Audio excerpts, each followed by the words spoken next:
ইসলামে ঘুষ দেওয়া হারাম না হালাল? কথা বলে না? হারাম।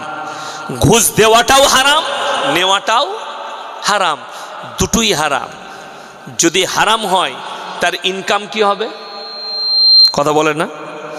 ঘুষের ইনকামটা কি হবে? হারাম। ঘুষ দিয়েছে হারাম, সুদ হারাম, ঘুষ দেনেওয়ালাও হারাম খাচ্ছে, নেনেওয়ালাও হারাম খাচ্ছে। তো যারা ঘুষ দিয়ে চাকরি নিয়েছে তাদের পয়সাটা হালাল কি করে হতে পারে? একটা ফতোয়া নিয়ে আসুন।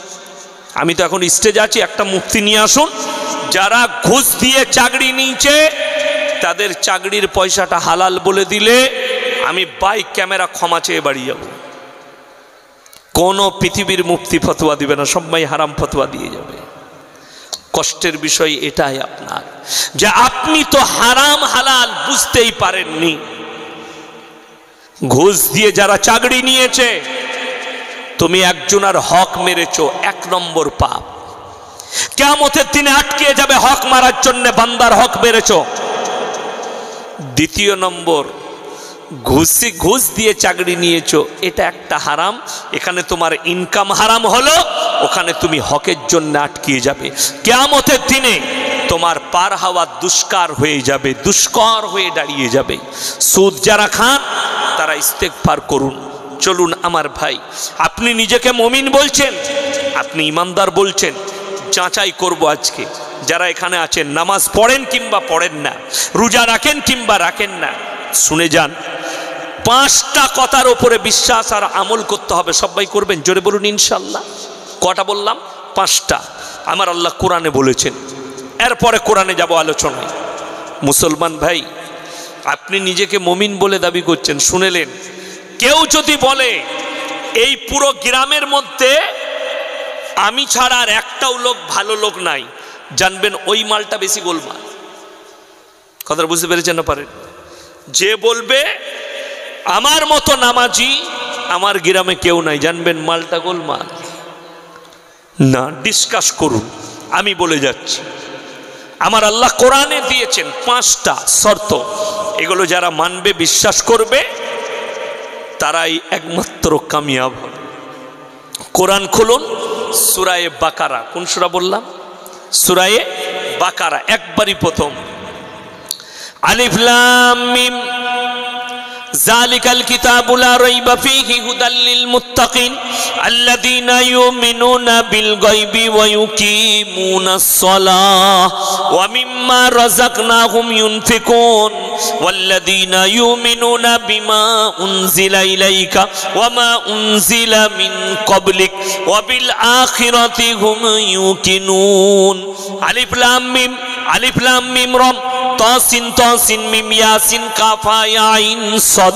কোরআনে যতগুলো এরকম হরফ আছে, এগুলোর নাম হচ্ছে হরফে মুকাত্তাত। এর মানেটা আল্লাহ ছাড়া পৃথিবীর কেউ জানে না। আমি আল্লাহ কিয়ামতের দিনে আমার বান্দাদের সামনে বর্ণনা করব। জোরে বলুন সুবহানাল্লাহ। এর পরের আয়াত, যালিকাল কিতাবু লা রাইবা ফী। আমার এই কোরআনে বিন্দু মাত্র সন্দেহ নেই। কেউ সন্দেহ করবেন না, জোরে বলুন ইনশাআল্লাহ। বিন্দু মাত্র সন্দেহ নেই আমার এই কোরআনে। হুদাল লিল মুত্তাকিন, যারা মুত্তাকি হবে, বিশ্বাসী হবে, তাদের জন্য আমার কোরআনে উপদেশে ভরা আছে। জোরে বলুন সুবহানাল্লাহ। আচ্ছা, শুধু মুসলিম ভাইরা কোরআন পড়ে না, অমুসলিম ভাইরাও পড়ে? অমুসলিম ভাইরাও পড়ে। কিন্তু কে কে পড়েছেন? হরেন নরেন গগেন নয়, এগুলো তো আলাদা। কবিগুরু রবীন্দ্রনাথ ঠাকুর কোরআন পড়েছেন, ঈশ্বরচন্দ্র বিদ্যাসাগর কোরআন পড়েছেন, বঙ্কিমচন্দ্র কোরআন পড়েছেন, আইনস্টাইন কোরআন পড়েছেন, শ্রীরামকৃষ্ণ কোরআন পড়েছেন, রাজা রামমোহন রায় কোরআন পড়েছেন। আল্লাহর কসম করে বলছি, এদের কোরআন পড়ার আপনার মসজিদে একজন মূর্খ মুসল্লির কোরআন পড়া আমার আল্লাহর কাছে আসমান আর জমিনের ফারাক আছে। এরা যখন পড়েছে জানার জন্য, মানার জন্য নয়। আর একজন মুমিন ব্যক্তি কোরআন পড়ে, আল্লাহ তুমি যা বলেছো সত্য বলেছো, যেটা দিয়েছো আমাদের জন্য উপদেশ দিয়েছো। জোরে বলুন সুবহানাল্লাহ। ওই জন্য একজন ইমানদার আর ওই শিক্ষিত এদের দুজনের মধ্যে কোরআন পড়ার ফারাকটা হচ্ছে আসমান আর জমিনের ফারাক। একজন বিশ্বাসে, একজন অবিশ্বাস করে দেখেছে। চলুন, এরপরে আল্লাহ বললেন 1 নম্বর গুণাবলী, যারা হিদায়েতের উপরে আসতে চায়, যারা কামিয়াবি লাভ করতে চায়, 1 নম্বর আখলাক, আল্লাযীনা ইউমিনুনা বিল গায়ব, তারা যেন না দেখে আল্লাহকে বিশ্বাস করে। সবাই করবেন, জোরে বলুন ইনশাআল্লাহ। আচ্ছা আপনারা বলুন, আল্লাহকে কেউ দেখেছেন এখানে? আচ্ছা দেখার ইচ্ছা আছে না নেই? আরে কথা বলে না কেন? জোরে বলুন ইনশাআল্লাহ। এই শখটা ভালো শখ। দেখুন আমাদের বাবারা যখন বলে তোর লেগে একটা মেয়ে দেখে এসছি, 1 সপ্তাহ পরে তুই যাবি, তো মনটা কি বলে? খালি মনে মনে হয় কবে আসবে শনিবারটা, দিন পেরোই না, মনেতে লাড্ডু ফুটে না। আমি আমার বিবিকে দেখবো, আমার যে অর্ধাঙ্গিনী হবে, রাতের বেলায় আর ঘুম হবে না সেই যুবকে, কবে আমি দেখতে যাব।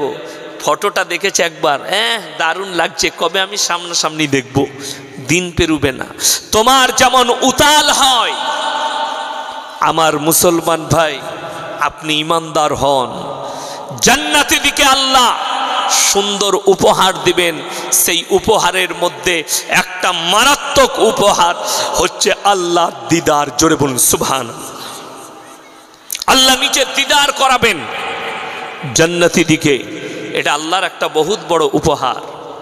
না দেখে আল্লাহকে বিশ্বাস। দেখুন এখন বর্তমান মুসলমানদের ইমানগুলো ধ্বংস হচ্ছে, সেটার জন্য কিন্তু মোবাইলও দায়ী আছে।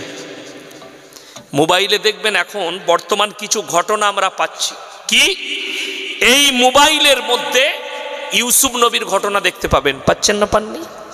পান নাই? ভিডিও করে ছেড়েছে।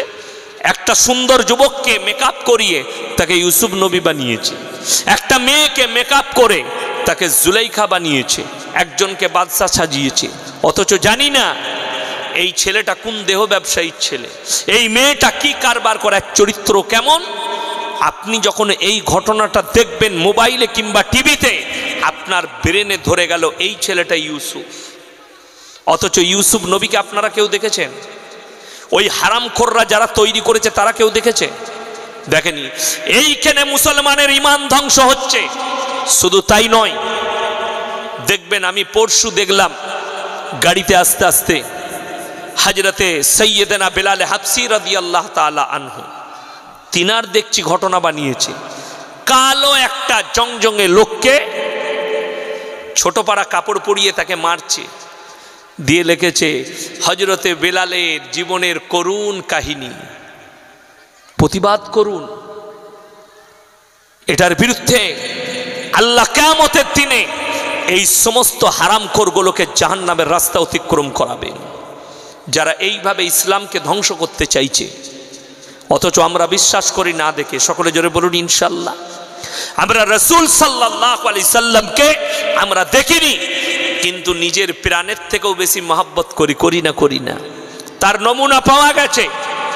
নূপুর শর্মা বলে একটা নোংরা মেয়ে কুরুচিকর মন্তব্য করেছিল আল্লাহর হাবিব সাল্লাল্লাহু আলাইহি সাল্লামের জন্য, ঠিক কিনা কথা বলেন? তো তার বিরুদ্ধে গোটা পৃথিবী গর্জে উঠেছিল না উঠেনি? এই জায়গাটাই বোঝা দরকার।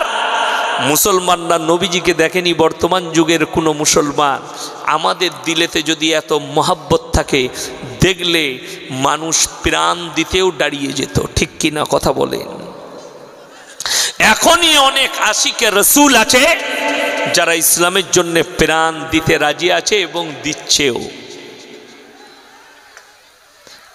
আজকে যাদের চিন্তাধারা আছে এই সময়ে ইসলামের কি হবে, মুসলমানের কি হবে, তাদেরকে অনুরোধ করে বলছি, আমার ভাইজান ভয় খাবেন না। নবীজি সাল্লাল্লাহু আলাইহি সাল্লামের হাদিস, গোটা পৃথিবীতে একদিন ইসলাম প্রতিষ্ঠিত হবে। জোরে বলুন সুবহানাল্লাহ। ইসলাম প্রতিষ্ঠিত হবে। লাল সাগরে হুতি বিদ্রোহী, ইয়ামানের যারা হুতি বিদ্রোহী আছে, তারা অ্যাটাক শুরু করে দিয়েছে আমেরিকার উপরে। কষ্ট লাগে, আমেরিকার পতন শুরু হয়ে গেছে, চিন্তা নেই। আজকে মুসলমানের নাম টেররিস্ট যে রেখেছে তার নাম হচ্ছে আমেরিকা। আজকে একটা মুসলমানকে আতঙ্কবাদী নামটা যে দিয়েছে তার নাম হচ্ছে আমেরিকা। বড় কষ্ট লাগে। আল আকসা মসজিদ ইনশাল্লাহ একদিন ইসলামের ঝান্ডা গেড়ে যাবে। জোরে বলুন সুবহানাল্লাহ।